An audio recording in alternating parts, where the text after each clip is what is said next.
Estamos con Ricardo Valdés para conversar sobre la situación de seguridad en el Perú, un asunto que tiene a todo el país preocupadísimo. Las cifras ustedes las conocen, los hechos los ven todas las mañanas, los noticieros ya mañaneros se han convertido en casi partes de comisaría. Lo único que tenemos son gente recibiendo balazos, asesinatos, extorsiones, que abarcan transportistas, bodegas, en fin, negocios chicos, negocios grandes. Gracias por estar con nosotros, Ricardo Valdés, y vamos con las preguntas. ¿Cómo describir la situación que está viviendo hoy el Perú? ¿Tiene precedentes una situación de violencia de este tipo criminal? ¿Qué tal, Rosa María? Mira, yo creo que en realidad hay un hecho que grafica esta situación como algo inédito en realidad en el siglo, ¿no? En el siglo XXI. Creo que el año pasado vivimos la primera experiencia de un paro nacional como consecuencia de los niveles de inseguridad. Paro nacional que viene ya también en estos momentos comentándose sobre eso. Es posible que estén parando en el mes de febrero, mototaxistas, colectiveros, en fin, transporte en general, que ha sido un rubro muy afectado por la inseguridad. Sin embargo, hay que decirlo también que muchos otros sectores también se han visto afectados por la inseguridad, sobre todo empresarios, microempresarios, emprendedores, y esto es algo inédito también porque usualmente estábamos acostumbrados a una inseguridad creciente en la calle, es decir, robos, hurtos, asaltos en la calle, en donde la estrella era el celular, el robo del celular. Esto se ha visto desplazado ya a nivel de magnitud y a nivel de violencia por las extorsiones de todo tipo, grandes, pequeñas, el préstamo gota a gota, que es el préstamo extorsivo, o la extorsión pura y dura, atentando contra los negocios, contra la vida de la gente. Entonces, este escalamiento de violencia tampoco ha sido algo que hayamos visto anteriormente, ¿no? En la encuesta de IEP este fin de semana señala que el 20% de los encuestados del Perú señalan que han sido extorsionados. O sea, de cada 5 peruanos, uno ha sido extorsionado. Es brutal. O sea, es una cosa, yo, si fuera el gobierno, es brutal. ¿Cuándo de cada 5, o sea, usted reúne a 5 familiares y uno ha sido extorsionado? Sí, Promedio, todo Perú. la historia de la extorsión no es reciente tampoco, hay que decirlo, es larga, pero ha estado asociado a ciertos rubros muy específicos. Construcción civil a fines de los noventas, y arrancamos el siglo XXI con con un cambio en la historia de la extorsión que se origina en la libertad, en los lugares como Florencia de Mora, El Porvenir y Esperanza. Y ahí se cobraba también al sector empresarial, microempresario y también al sector informal, dedicado a un rubro de negocio que empezó a subir muchísimo, que eran las zapaterías. Y luego también al transporte local. Entonces era frecuente encontrar transporte local con calcomanías que daban cuenta de que estaba siendo protegido por un sector. Por un Claro, sector. he cubierto ese caso en el 2007, 2008, hace muchísimos Claro, años. sí, pero lo interesante es que eso fue una suerte de mancha de aceite, porque empezó poco a poco a extenderse por todo el Perú. Y hay que decir también que asociado a esta extorsión que surge en esa región, también surge el sicariato auspiciado, sobre todo por estas organizaciones liberteñas nacionales, que empezaron a contratar a menores de edad, Exactamente. ¿no? El famoso caso de Gringallo, que Gringachos, claro. explota, digamos, en el 2012, 2013, 2014, se hace muy famoso justamente hace, mire, 15 años, ¿no? O sea, y había efectivamente menores de edad. Ese era el tema. Menores de edad reclutados como sicarios, en No, moto. hace no mucho tiempo, además, había que importar sicarios.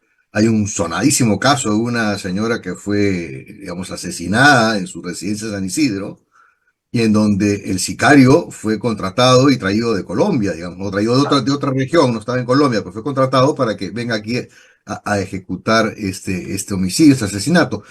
Entonces, ahora ya no, o sea, ahora esto también se ha extendido, la extorsión está en todas las regiones del Perú, con mayor o menor violencia, y ya no está solamente en los rubros de construcción, está en absolutamente todos los rubros, ¿no? Y aquí es interesante ver cómo de alguna forma también se empieza a transnacionalizar la criminalidad porque hay ciertos mecanismos que vienen también de fuera. No el préstamo gota a gota vino de fuera. colombiana. Ah, Sí, claro, vino de fuera y aquí también tuvo acogida. Por supuesto, este es un negocio que también realizan todo tipo de organizaciones, peruanas, extranjeras, da lo mismo. Eh, y lo cierto es que en este proceso de crecimiento de la criminalidad no ha venido acompañado de un proceso de transformación de las instituciones que deben brindar seguridad, ¿no? eso está clarísimo. Los bodegueros, ahí señalaba su presidente en RPP, se acercan a las comisarías y le dicen, ah, amenaza nomás. No, pues ven cuando pase algo. Entonces, claro, cuando tú dices, cuando me tiran una granada o cuando esté muerto o herido, ahí tengo que ir a la policía. Y además, lo que la gente dice, señor, yo tengo el teléfono del cual me llama. Ustedes lo pueden rastrear. Tengo una cuenta de banco, incluso donde tengo que depositar. Ustedes Ujú. lo pueden rastrear, por lo menos jalar la pita por ahí. ¿Por qué la policía Bueno, no jala la pita con la cantidad de pistas que hay regadas para combatir esto? Es lo que no se llega a entender. bueno, inclusive hay un proyecto del Ejecutivo planteado en octubre al Congreso de la República para ver este asunto de terrorismo urbano, pero en realidad lo que lleva a este proyecto es un incremento de las penas de sicariato, de extorsión y de secuestro. Digamos, a cadena perpetua en la gran mayoría de los casos por la modalidad de agravantes. Pero acá lo interesante es que a mi juicio eso no va a ayudar, porque lo que va a ayudar es que se combata con inteligencia, me refiero a esta inteligencia, a la materia gris, ¿no? Esta nueva forma, estas modalidades que está teniendo la inseguridad en el Perú. Lo has mencionado, o sea, creo que es importantísimo que el sector privado se involucre, porque hay también regulaciones que tienen que revisarse, que sí debe ser el rol del Congreso de la República, ¿no? Facilitar el, el manejo de la información reservada a nivel bancario, pero cuando hay índices o indicadores, mejor dicho, de que esa cuenta se está usando para fines ilegales, pues debiera facilitarse justamente ese seguimiento. Lo mismo que en el caso del rastreo de celulares, que debiéramos encontrar un mecanismo casi automático para eso. Sea como fuere, se necesitan grupos ya mixtos, muy, digamos, especializados, en donde se trabaje de la mano entre el Ministerio Público y la Policía Nacional. Pero, digamos, ese encuentro lo que debía darse de manera natural y que se dio de manera natural con la DIVIAC, ahora es casi imposible porque en estos momentos el Ministerio Público es, no sé, es la piñata del Ejecutivo, tanto a nivel de la Presidencia como del Ministerio del Interior. Entonces, difícilmente es algo así como pretender que una pareja que debiera, digamos, estar criando a su familia de manera proactiva, ¿no? O sea, positiva, esto no ocurre, es más bien una pareja que se anda tirando los platos delante de la familia. Entonces, ¿qué podemos esperar de una pareja así? Ahora, Es absurdo, ¿no? en De aquí simultáneo, no cabe el divorcio, ese es el problema, no que cabe no el cabe el divorcio. divorcio. Ahora, en simultáneo a esta delincuencia extorsiva que sufre la mayoría de la población, hay otra delincuencia, ustedes han estudiado bien en CHS alternativo, otra delincuencia que implica otros delitos también transnacionales, minería ilegal, trata de personas, y están todos vinculados y es como si hubieran emergido en los últimos, no sé, 2 años de una manera muy brutal. Lo que está pasando en Patás, por ejemplo, ¿no? Es la punta del iceberg de toda la delincuencia que viene con la minería ilegal. Frente a eso, el gobierno parece que no va a hacer nada. O sea, no hay nada más que pueda hacer. Están esperando que suceda qué. Es decir, quizás para que nos entiendan mejor, hay como que diversos niveles digamos, de la afectación por la criminalidad, ¿no? El primero, que es el de los robos en la calle o el robo al domicilio, tiene una lógica. de tratamiento y de enfrentamiento. Esa es la lógica territorial, que es la lógica que dice más policías en la calle, más prevención, más conciencia del usuario, no mover por la calle hablando por teléfono, en fin, hay una serie de medidas que tienen que tomarse para reducir los indicadores y obviamente eso supone otras estrategias, ¿no? Por ejemplo, modificar el 24x24 en las comisarías para duplicar de inmediato la cantidad de policías sin necesidad de tener más policías, simplemente modificando el régimen laboral, por ejemplo. Hay una serie de cosas que se pueden hacer, pero, digamos, dedicándole tiempo y dinero a crear, tener nuevamente el sistema de renting de patrulleros para tener vehículos, entrar a una licitación inmediata también para... El 50% de la flota está inoperativo. claro, desde hace ya 2 años. Entonces, y cuando teníamos el renting hasta el año pasado que se cayó, hasta el 24 que dejó de funcionar. Entonces, no hay vehículos, no hay comunicación con radio, y hay que pensar acá no solamente en Lima, ¿no? Es todo el país, son 1.500 comisarías en términos gruesos que no tienen una internet que permita pasar un papel. Entonces, Claro, no hay que puedo explicar yo, eso, ¿no? Porque el sistema que se pagaba se dejó de pagar. claro, se dejó de pagar y nos quedamos sin patrulleros. Pero por otra parte, toda la cobertura que permite facilitar el intercambio de información entre comisarías, ¿no? Y entre unidades especializadas, el poder pasar de inmediato, no enviar pues por correo un expediente, sino que lo puedas pasar por internet de inmediato, tampoco se puede hacer, porque la capacidad del internet es tan pequeña en las comisarías que apenas me da para pasar ni siquiera una fotografía, demora muchísimo pasar una fotografía. Entonces, hay una serie de trabas de pequeñitas en el día a día que se pueden solucionar, insisto, con inversión y otras cosas más. Pero eso es el primer nivel, o sea, la capa más grande. Y eso supone, en este manejo territorial, no solamente la parte persecutoria, sino la parte preventiva. Y esto, hay también todo un trabajo que hacer en la parte preventiva. Pero el otro nivel ya es la criminalidad organizada. Ahí ya no hay control territorial. Ahí lo que tienes que tener es investigación criminal y criminalística. Son dos cosas separadas. La investigación criminal es el detective, es la persona que investiga, es el que está reuniendo información, y la criminalística es ese especialista, el CSI, digamos, que ven en la televisión, que también investiga, pero con el apoyo de tecnología. ¿Tenemos tecnología? No tenemos tecnología. No, Tenemos... medicina ¿no? legal está en una condición crítica y te lo dicen ellos mismos. Ellos han salido a hacer huelga.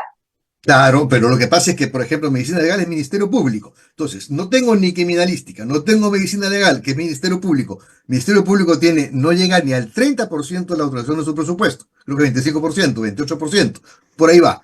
Y luego tengo unas departamentos de investigación criminal que se caen a pedazos y que si la comisaría tiene un internet muy chiquito, esto no lo tiene. Entonces, hay dificultades con el sistema de huellas dactilares, con el sistema de balística. Entonces, sin eso, tú no puedes tampoco investigar, digamos, gran cosa, Bien. ¿no? Y además tienes una serie de recursos en las denuncias policiales y en las denuncias que haces ante la DIRINCRI que tampoco los puedes usar porque no tienes un sistema de inteligencia artificial, una gran base de datos que te permita generar variables y cruzar cosas. Entonces, ahí tenemos...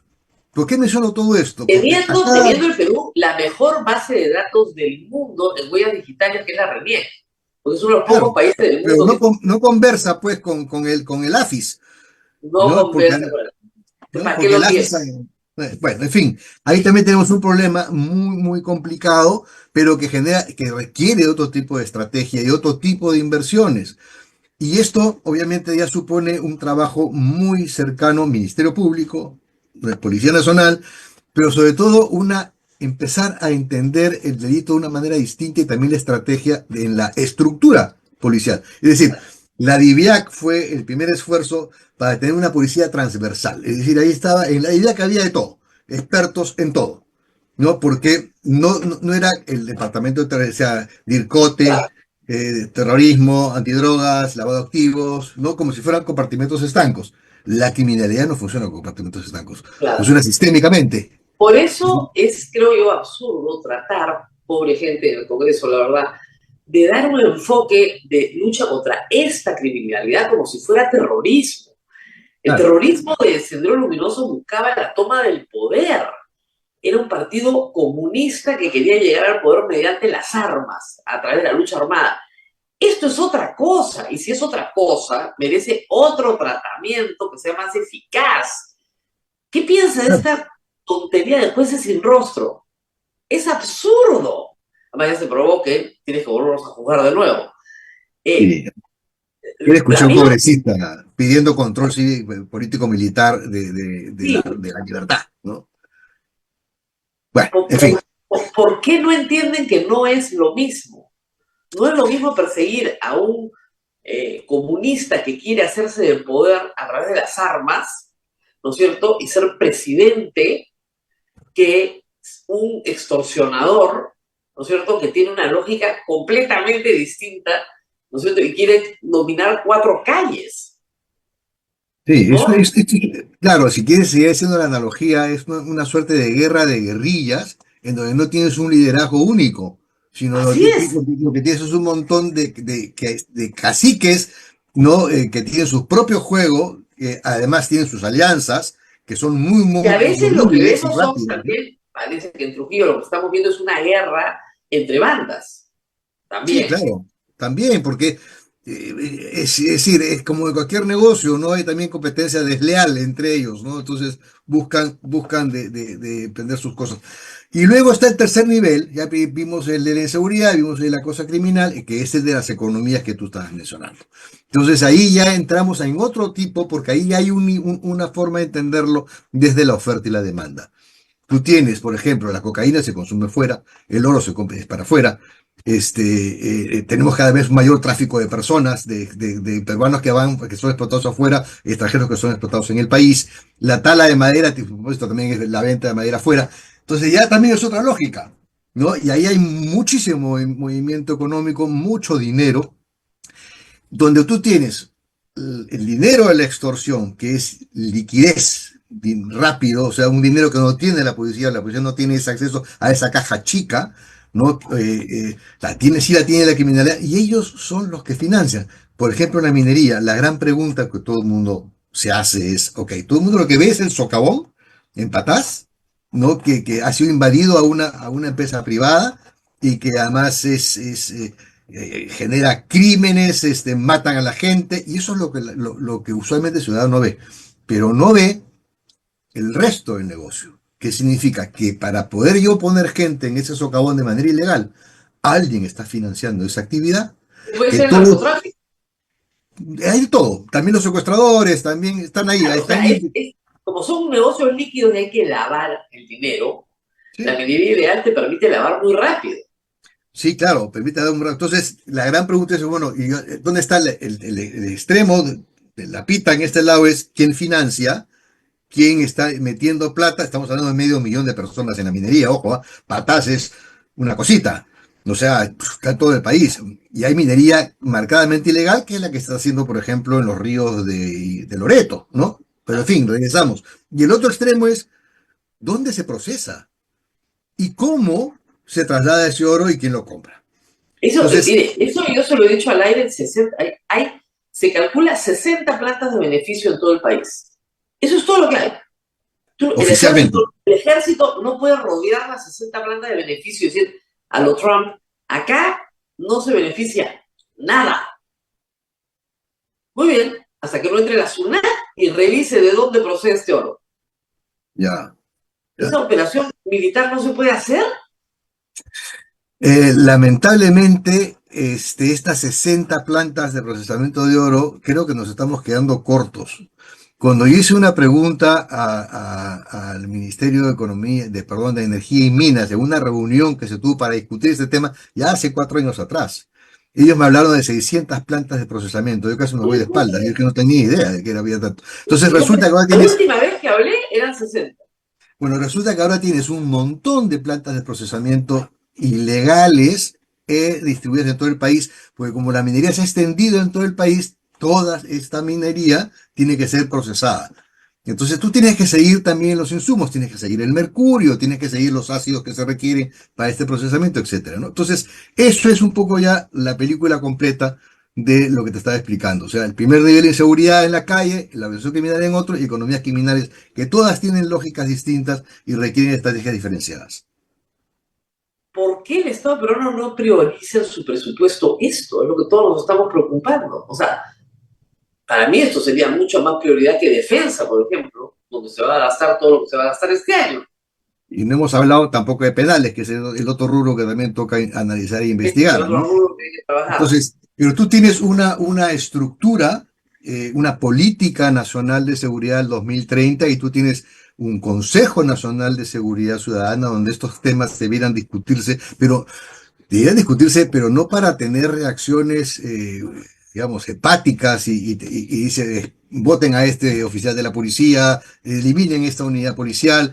No es eso. Lo que tienes que tener es qué es lo que está pasando en el país, recibir toda la información, ver qué cosa debo financiar con más urgencia y con prioridad en cada uno de estos tres niveles y plantearle al ministro de Interior, al ministro de Justicia, al Ministerio Público, al Poder Judicial, desde este nivel de decisión, de generación de estrategia, con la presencia del Ministerio de Economía también ahí, para que realmente pueda, y conversando con el Congreso de la República, y conversando con los alcaldes, y decirles, bueno, esta va a ser la estrategia a seguir, estos son los indicadores a monitorear, este es el dinero que se requiere, y a partir de ahora empezamos a ver si encontramos, si tenemos o no tenemos resultados. Vas cambiando tus estrategias en función a si tus indicadores se cumplen o no. Eso es lo que toca hacer. ¿Por qué no se hace? Yo tengo siempre la sensación en este tema de seguridad, no sé si usted recuerda, a finales de los 80, cuando caía el régimen de Alan García, porque vivíamos en un caos, salían economistas muy importantes y notables y explicaban lo que se tenía que hacer. Y la desesperación era, ¿y por qué no se hace? Bueno, igual estamos. Personas como usted y otras más saben perfectamente lo que se tiene que hacer. ¿Por qué no se hace? Bueno, es que tenemos en estos momentos un ejecutivo que anda muy complicado, muy enredado con sus propias carpetas fiscales. Y tenemos además una corrupción que es transversal en la toma de decisiones. Por eso que teníamos un equipo de lucha contra la corrupción en el poder. No era ex post, era ahí, digamos, mientras se iba produciendo el uso del poder a investigar la corrupción que se hacía. Y lo mismo tenemos en el caso del Congreso de la República, de ahí que tengas una serie de leyes antitécnicas y absurdas que se han dado a lo largo del año 24 y que venimos ahora todavía Pero si no experimentándolas, como la restituyen preliminar. si no hay detención Por preliminar, eso, por eso, no o sea, existe, ahora está suspendida. Entonces, por lo tanto, eso, más la crisis institucional que hemos tenido en los últimos años, puede explicar el por qué no se hace. ¿No? Entonces, bueno, ya aquí la pregunta es, bueno, ¿y qué va a pasar? Y yo lo que creo es que lo que va a pasar es que se requiere de algún tipo de impacto externo a la dinámica en la que estamos, que obliga a pensar fuera de la caja, y creo que esto va a venir de las organizaciones de colectivos, de taxis, de los bodegueros, en general una suerte de movimiento cívico popular, pero pues, que se van a sentir claro, que lo que se pasa es sienten que contra la pared. claro, en materia de seguridad, ya en las últimas décadas, son los privados los que se organizan para repeler la inseguridad. O sea, se ¿Mm? está privatizando lo que era el monopolio de la fuerza, porque el monopolio de la fuerza está en el Estado, no en los particulares. Entonces, en este caso, tu organización va a llegar hasta cierto nivel. Siempre vas a necesitar el Estado y el Estado no está. Ese es el problema. Yo puedo poner 100 guachimanes alrededor de mi bodega, no tengo plata para hacerlo, pero en fin, pero puedo organizarme con otros bodegueros, podemos hacer una ronda, ¿no es cierto? Podemos bloquear nuestros celulares, podemos no tener celulares por último, en fin. Pero al final, la captura, sanción, ¿no es cierto? Y condena de los delincuentes va a depender del Estado. Yo no puedo capturar a un delincuente, yo no puedo juzgar a un delincuente, yo no lo puedo meter preso. Y es el Estado el que no está. Otras cosas, el sector privado las suple. El sector privado puede proveer educación, salud, hasta justicia, con arbitrajes, etcétera. Pero esta en particular, el sector privado no la puede hacer. Ese es el problema. Necesitamos al Estado. Sí, es un problema de Estado. Por eso tenemos un Consejo Nacional de Seguridad Ciudadana que además se despliega a lo largo de todas las regiones Pero y no a hace todos los gobiernos nada. locales. Bueno, está el instrumento, entonces toca demandar que se hagan las cosas, ¿no? Como en todo, si no demanda que se hagan las cosas, Sí, hasta que puede. ¿Cuándo eso ocurre? Cuando llegas a un punto de ebullición que permita, pues, que, digamos, las cosas Ahora, empiecen a tal como madurar. están las cosas, Vamos lo único que resolviendo. vamos a ver, eso sí hay que tenerlo claro, es un agravamiento de los delitos, un agravamiento de las muertes, como ya se viene dando en este enero. Y la 145 justicia muertos. popular y viene ahora también los linchamientos y empieza la cosa a salirse del Claro, campo. porque luego ya viene la justicia con mano propia, Claro. que es lo que También. normalmente acompaña estos procesos. Ujú. Muy bien, muchísimas gracias a Ricardo Valdés por haber estado con nosotros. Ellos acaban de publicar en CH Alternativo un documento muy completo, un noveno informe sobre trata de personas, lo recomiendo mucho, y sobre la ejecución de la política pública contra la trata de personas. Y te robo un segundo, USAID ha suspendido 90 días sus actividades. Es una decisión que viene desde Washington para todo el mundo y hay que esperar un poco que se produzca todo este proceso de evaluación. Así es. Muy bien, muchísimas gracias por haber estado con nosotros. Nos tenemos que despedir, pues ya son las 9. Nos vemos nuevamente, Abel, el día de mañana. Hasta pronto.